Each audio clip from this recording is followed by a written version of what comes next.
When the hell am I gonna nail her in there? Simple. Stop shaking like a leaf and go do it.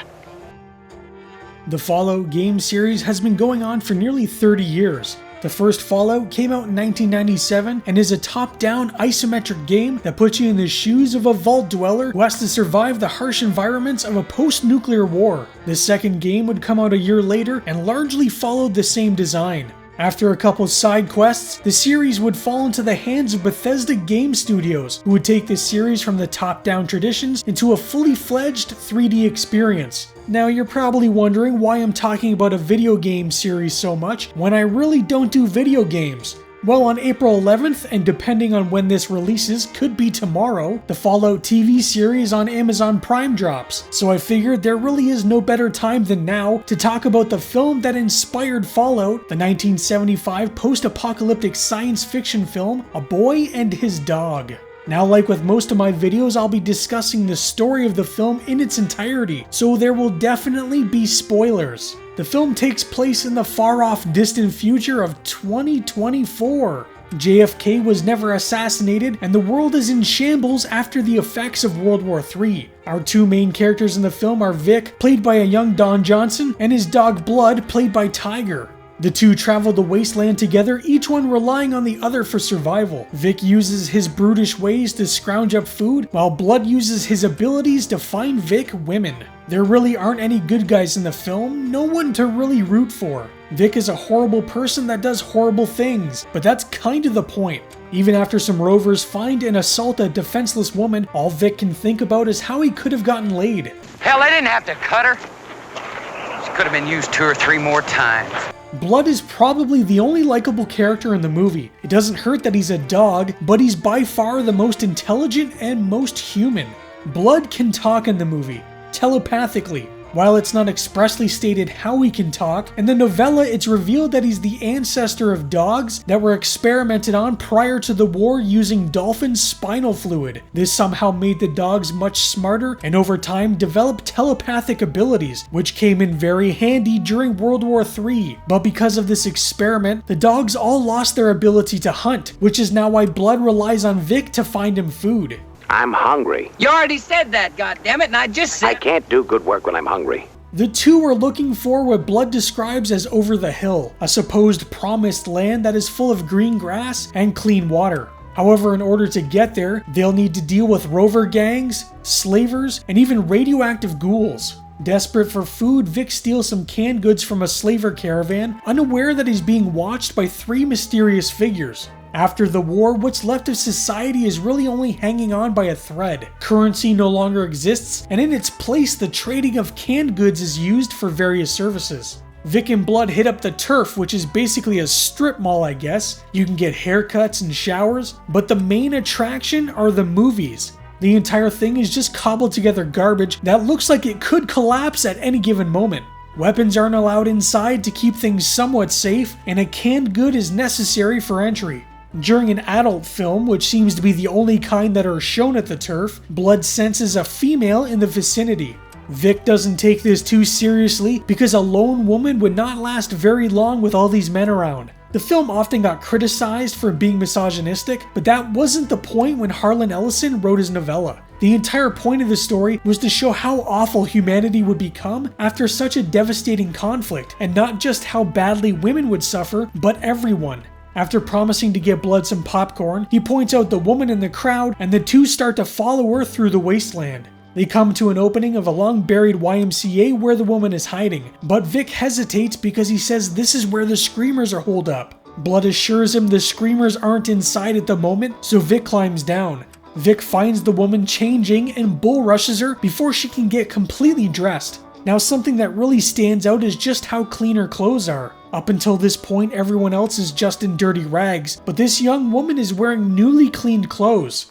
I told you to stop looking at me like that or I'll bust your teeth out. Now get that stuff off. The woman introduces herself as Quilla June Holmes, and before Vic can get the one thing he wants, Blood comes to inform him that a group of rovers have surrounded the building. He suggests they give them the girl, but Vic is not giving up anything until he gets himself a little action. As the rovers come in, Vic takes them out one by one, and even Blood gets his paws a little dirty, bringing a gun to Quilla June.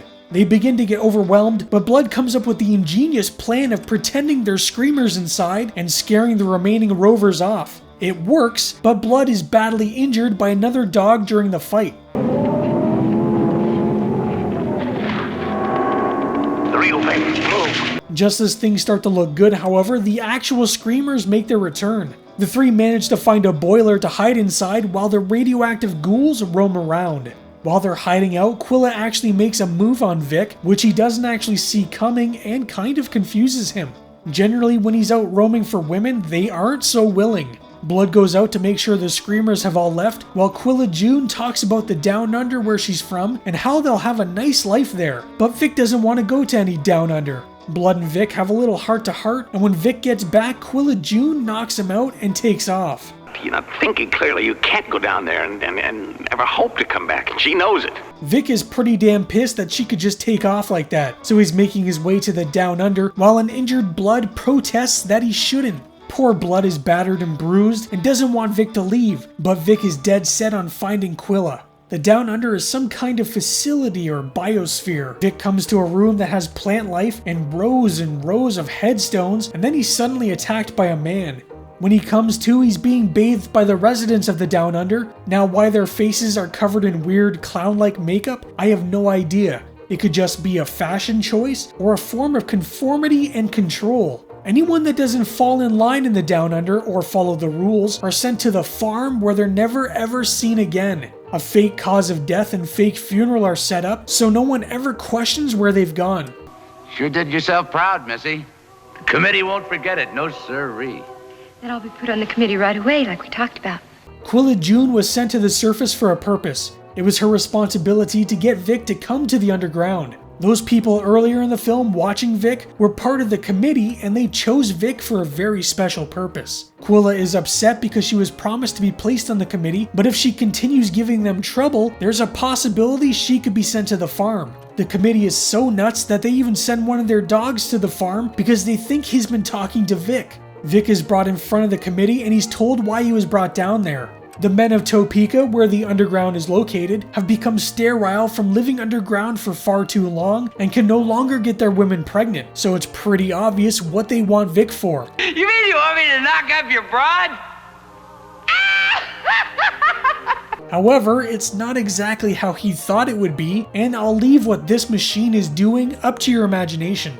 Quilla June comes in and frees Vic with a crowbar that she had hidden in some flowers, and luckily for him she did, because once he impregnated 35 women, he was going to be sent to the farm as well and murdered. With the help of some friends they escape, and Quilla asks Vic to stay with her in Topeka, and together they can overthrow the committee. Vic is more interested in getting back to the surface and finding Blood than he is with helping her. The committee votes to send Quilla and her friends to the farm, and the committee goon begins to kill them one by one. The enforcer chases Quilla and Vic, and he seems to be immune to gunfire. That is until Vic fires a well-placed shot, and it's revealed he was an android. The two make it to the surface and find Blood barely hanging on behind the entrance to the underground. Quilla tells Vic she loves him, and if he loves her too, they'll leave now. The following morning, Quilla is nowhere to be found, and after a bite to eat, Vic and a recovering Blood get back on their journey to the Over the Hill. It's hard not to watch A Boy and His Dog and not see how it influenced the Fallout series. From its post-nuclear war setting, to the turf, which looks like any settlement found out in the wasteland. You have the gangs of rovers, which are obviously the raider gangs in the games. The glowing ones, or glowing ghouls from Fallout, were inspired by the Screamers. At one point, Blood is called dog meat by Vic, which anyone familiar with Fallout knows is the name of the dog companion found in the games. Fine, dog meat. And even the underground itself was an obvious inspiration for the vaults. The film is also said to be inspiration for the Road Warrior. George Miller has come out and said that he took the basic idea and made the more commercially viable version of it, to which director L.Q. Jones said he was smarter for doing it that way because he made a lot more money. The film is based on the novella of the same name written by legendary writer Harlan Ellison. Before director L.Q. Jones would come aboard, Harlan had meetings with other studios that were interested in bringing his story to the big screen. They offered him all this money and told him all these great ideas they had, until they mentioned how they would animate the dog's mouth. This made Harlan irate because there was no way he was going to allow them to animate the mouth of Blood. Harlan told the producers to shove their money and quickly left the meeting. Harlan Ellison wasn't exactly the easiest man to work with. He wrote the 1966 film The Oscar, and they had the audacity to change one of his lines, which for Harlan was a big no-no. So he went down to the studio and tried to throw one of the producers out a window. After this, Harlan experienced a rare case of writer's block when trying to turn his own novella into a screenplay, so actor-turned-director L.Q. Jones came in to finish it. Jones was a little apprehensive because if Harlan was willing to throw someone out of a window over a little rewrite, then how would he react to someone else adapting his story for film? Harlan was basically hands-off after handing over writing to Jones, which only led to Jones being even more apprehensive about what Harlan might think. When the film was finally complete, Harlan contacted Jones and asked if he could see the finished film. Jones set up a showing of the movie with just himself and Harlan because he was worried how he would react considering how much he had changed from the original story. After the film finished, Jones described what he saw as a Hulk rushing up the aisle, and with Jones ready to throw hands, all Harlan said was, "That's the story I wrote," and then he left the screening.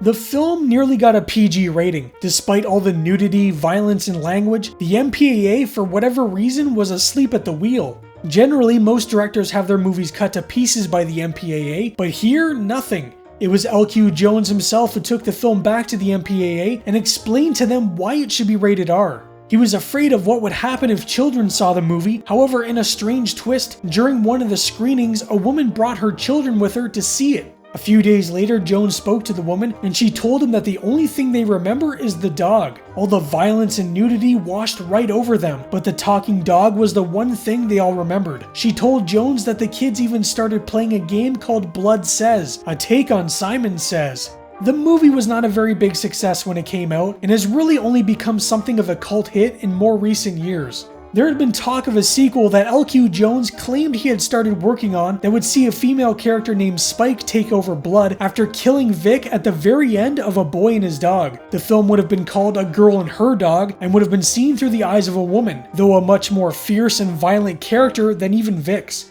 While L.Q. Jones says preliminary work had been started on the script, Harlan Ellison says it never went any further than a few short conversations. The idea was scrapped entirely though when Tiger, the dog that played Blood, unfortunately passed away. A Boy and His Dog will be loved by some and hated by others. Regardless, it's hard to deny its influence on popular culture. I do recommend checking it out if you haven't, but if you have seen the film and or read the novella, what are your thoughts? Anyways, that's all for today, and I'll see you beautiful people in the next video. Breeding is an ugly thing.